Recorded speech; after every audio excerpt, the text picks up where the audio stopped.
Rumah moden tak semestinya mahal. Dengan perancangan yang tepat, 3 bilik, 2 bilik air pun boleh nampak luas, kemas dan selesa. Rumah ini menawarkan 3 bilik tidur dan 2 bilik air, susun atur yang praktikal, ruang terang dan sejuk, sesuai untuk keluarga yang kecil. Direka supaya setiap ruang berfungsi tanpa sebarang rasa sempit ataupun berserabut. Walaupun bajet rendah, kualiti tetap diutamakan.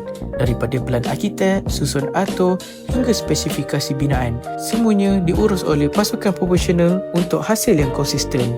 Bina Sifu telah beroperasi sejak 2003. Lebih 2,200 rumah berjaya disiapkan dan tiada projek terbengkalai. Inilah bukti kepercayaan pelanggan, bukan janji kosong. Dengan harga RM195,000 sahaja, anda boleh memiliki modern standard 3 bilik dan 2 bilik air yang praktikal dan bernilai. Tekan link sekarang untuk konsultasi percuma bersama Bina Sifu. Bina dengan yakin, bina bersama Bina Sifu.